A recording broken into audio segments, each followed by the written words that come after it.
Welcome back to Ladder Up English, your go-to place for turning powerful books into simple, inspiring, and easy-to-understand English stories. Whether you're learning English or just love great storytelling, you're in for something special today. Today's book is not your usual cookbook. It's not just about food. It's about action, courage, kindness, and the power of humanity. We're diving into the inspiring world of world-famous chef and humanitarian José Andrés with his incredible book, Change the Recipe, because you can't build a better world without breaking some eggs. In this book, José takes us on a journey through disaster zones, feeding people after hurricanes, earthquakes, wars, and wildfires. He shows us that when the world falls apart, the most basic human need is food. And with a warm meal, you can bring hope, healing, and even justice. José is not just a chef. He's a force of nature. Founder of World Central Kitchen, he travels the globe with his team, serving millions of meals in the middle of chaos. And he doesn't wait for permission. He acts. He adapts. He changes the recipe, literally and metaphorically. This book teaches us powerful lessons about leadership, kindness, teamwork, problem-solving, and yes, the importance of breaking the rules sometimes to do the right thing. So sit back, relax, and if you're new to the channel, make sure to subscribe, like, and share this video. Let's climb the ladder of learning and inspiration together, because every step up matters. Now let's begin the full summary of Change the Recipe in simple, clear English. Chapter 1. The Call to Cook and to Serve. José Andrés didn't begin as a humanitarian. He started as a chef. Born in Spain, José fell in love with cooking at a young age. He trained under famous chefs, moved to the United States, and quickly became a star in the culinary world. But deep inside, he felt something was missing. Cooking in restaurants gave him fame, but it was during a visit to Haiti after the 2010 earthquake that something changed. He saw people struggling, hungry, and hopeless, and while others were thinking about building shelters or sending supplies, José saw one thing clearly. People need food, right now. That's when the seed of World Central Kitchen was planted. José didn't have a big plan. He just started cooking. He gathered local ingredients, partnered with local chefs, and started feeding people. That's the heart of this book. Do what you can, where you are, with what you have. You don't need to wait for a perfect plan. You need to act. Chapter 2. Don't wait, just show up. One of José's strongest beliefs is this: you don't need to ask permission to help people. When disaster strikes, most organizations follow a process. They wait for approval, send proposals, and sometimes arrive too late. José does the opposite. He shows up first and figures things out later. When Hurricane Maria hit Puerto Rico in 2017, millions were left without power, food, or water. While many big agencies struggled to organize, José flew to the island with a simple plan: start cooking. He didn't wait for funding. He didn't ask for anyone's permission. He found a small kitchen, bought whatever food was available, and started feeding people. Soon, volunteers joined, then local chefs, then food trucks. What began as a few hundred meals turned into millions. World Central Kitchen became a movement, fast, flexible, and focused on real human needs. The lesson here? You don't need a perfect plan to do something good. You need to show up, be present, and start helping. Action creates momentum. Kindness spreads. And when you serve people with love, others will join you. José calls this changing the recipe. When the traditional system is too slow, too complicated or broken. Make your own system. Adapt, adjust, and keep moving. This chapter reminds us that leadership isn't about waiting. It's about being there when it matters most. Chapter 3. Cook like you mean it. In this chapter, José dives deeper into the attitude behind service. He believes cooking is not just a job or a task. It's an expression of care. Whether you're preparing food for 5 people or 5,000, the secret ingredient is always intention. José tells stories of his team working in dangerous places, flood zones, war zones, and earthquake sites, where everything around them was broken, yet they still focused on cooking with heart. Why?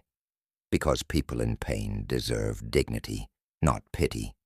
He says, if you're going to cook for someone, cook like you mean it.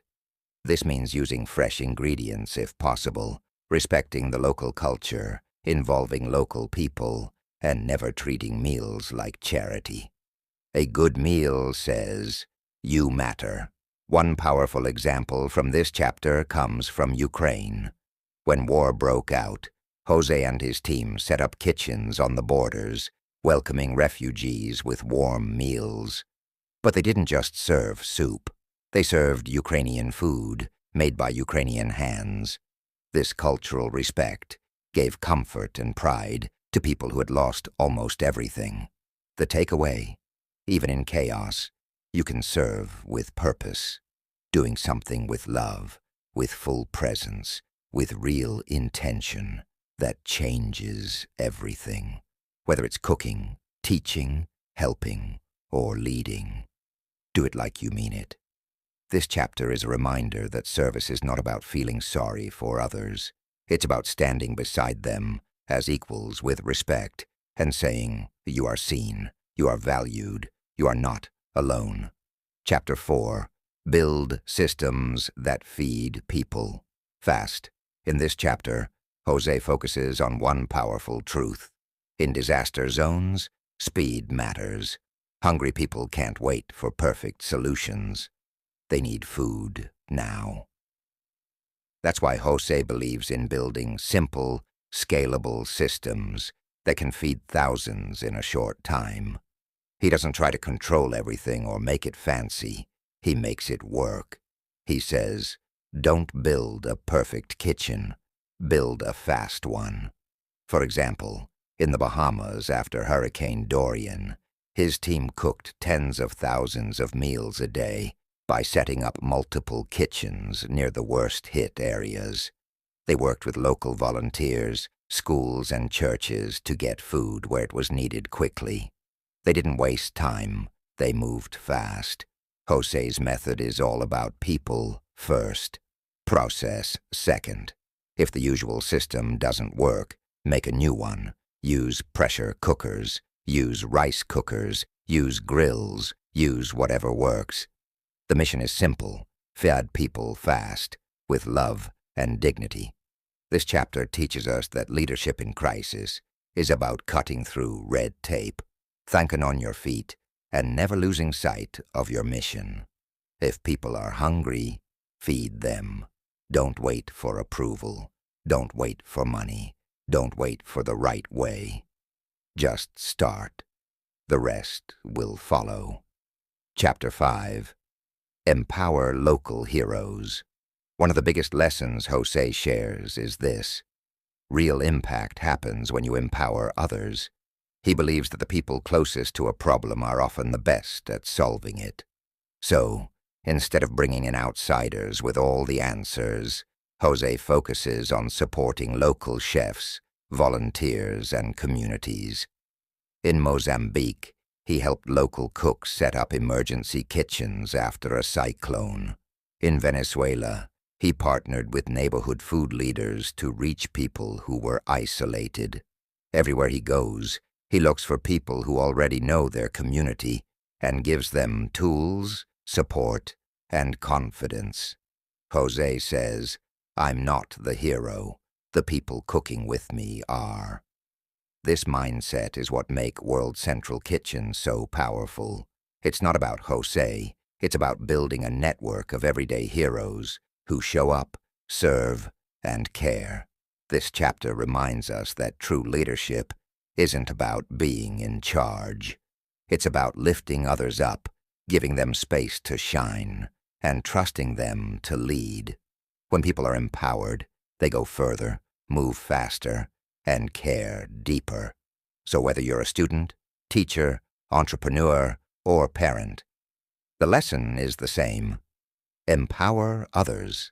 Look for the talent, kindness, and strength around you. Support it. Celebrate it. And together you'll create something bigger than yourself. Because in the end, one person can start a fire, but a community can light up the world. Chapter 6. Feed the spirit, not just the stomach. In this chapter, José shares something powerful. Food is more than just fuel. Yes, people need calories to survive, but during disasters, people also need hope, dignity, and connection. And that's where food becomes something much deeper. When people lose everything, homes, jobs, family members, they don't just feel hungry, they feel broken. In those moments, a warm, well-cooked meal does more than fill a stomach. It touches the soul. It says, "We care. You're not forgotten." José gives the example of serving fresh paella in Puerto Rico. Most aid groups would have handed out packaged meals or protein bars, but José chose to cook real food, flavorful, comforting, full of warmth. And people responded. They smiled. They shared stories. For a moment, they felt human again. He explains that meals should nourish the spirit. That means using local spices, respecting traditions, and adding a human touch. Even something small, like a slice of fruit, a piece of bread, or a smile from the cook, can lift someone's heart in a dark time. One refugee in Poland told José, "This meal tastes like home."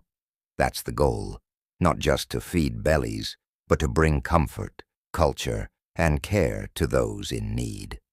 The lesson? Whatever you do it with heart. Whether you're feeding someone, listening to a friend, teaching a class, or helping a neighbor, don't just go through the motions. Put your soul into it. People can feel the difference. In the end, service is not just about action, it's about intention. And when your actions carry love, they heal more than hunger. They heal the human spirit. Chapter 7. Flexibility is a superpower. One of José's biggest lessons is about flexibility. He says, things will go wrong, always, that's life. But if you stay flexible, you stay strong. In disaster zones, nothing goes as planned. Roads are blocked. Supplies run late. Weather changes everything. If you wait for the perfect setup, you'll never serve anyone. José and his team learned to adapt fast. In the Bahamas, when kitchen equipment broke down, they used barbecues. In Turkey, after an earthquake, they built kitchens out of tents. When rice ran out, they cooked pasta. The key? Be ready to pivot. Be willing to change the recipe. He compares it to cooking. Sometimes you don't have every ingredient, but that doesn't mean you stop. You improvise, you adjust, and most times, the new dish is even better than the one you planned. This mindset applies to everything in life. Plans change, people change, the world changes. But if you stay flexible, you stay powerful. José reminds us, your ability to bend is your strength, not your weakness. Whether you're a leader or a learner, a cook or a creator, flexibility helps you keep going when others stop. Because life won't follow your recipe. So learn to change the recipe and keep cooking anyway. Chapter 8. Lead with empathy, not ego. In this chapter, José opens up about the emotional side of leadership. He says, you can't feed people if you only care about your image. You have to care about them more than you care about yourself. So many leaders want to look good, sound smart, or take the credit. But José believes that real leadership starts with empathy, the ability to feel what others feel. When he visits disaster zones, he doesn't walk in like a boss. He walks in like a servant. He listens. He learns. He asks questions. He connects. He tells a story about arriving in Haiti, where some volunteers felt overwhelmed by the need. José sat with them and said, you don't need to fix everything. Just serve one meal, then another, then another. That's how we win. Empathy means showing up with heart, not just with skills. It means putting yourself in someone else's shoes, and sometimes just sitting with them in their pain. This chapter is a call to all of us. Lead with love, not with ego. Be the kind of person who lifts others, who listens more than talks, who helps without needing applause. Because the world is full of problems, but what it needs most is people who care deeply enough to serve, with humility, with presence, and with purpose. Chapter 9. Food is a human right. Here José makes his boldest statement yet. Food is not a luxury, it is a human right. Too often people think of food as charity, something the lucky give to the needy. But José flips that idea on its head. He says that every person, rich or poor, safe or displaced, deserves access to good food. In refugee camps, in storm shelters, on the streets of war-torn cities, his goal is not just to feed, but to fight for food justice. That means challenging systems that leave people hungry. That means standing up to red tape, lazy leadership, and bad policies. When the government said, we can't help, José said, then we will. When others said, it's too dangerous, he said, we're going anyway. And when people said, they're just refugees, he said, they are humans. They are our family. This chapter isn't just about food. It's about dignity. It's about knowing that every person matters, and that in a world with so much wealth, no one should go to bed hungry. José's message is simple. Food is not optional. Food is love. Food is justice. Food is life. Final chapter. Break the eggs. Change the world. In the final chapter, José brings everything together with one powerful idea. To build a better world, you have to be willing to break some eggs. That means breaking old systems that don't work, breaking traditions that leave people behind, breaking the habit of waiting for someone else to act. When you see injustice, do something. When you see hunger, feed someone. When you feel overwhelmed, start small. Start cooking. Start helping. Start showing up.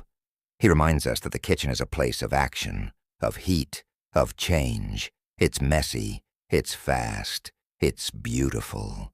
And just like in life, nothing happens unless you're willing to crack the shell. So go ahead. Change the recipe. Break the rules that don't make sense. Follow your heart. Lead with love. And remember, you don't need permission to help people. You just need to start. Because the world is hungry, and the table is waiting. Conclusion. What you can do now. So what can you learn from José Andrés and change the recipe? You don't need to be perfect to make a difference. Start small. Start local. Start now. Be flexible. Be kind. Be bold. Serve with love. Act with heart. And never underestimate the power of a warm meal. José's story reminds us that leadership is service, and that sometimes the greatest way to lead is to cook. Thank you for watching. If this summary inspired you, share it with a friend.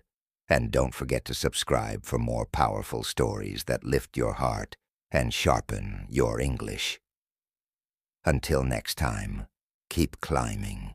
keep caring, and keep cooking. This is Ladder Up English, and you're already rising.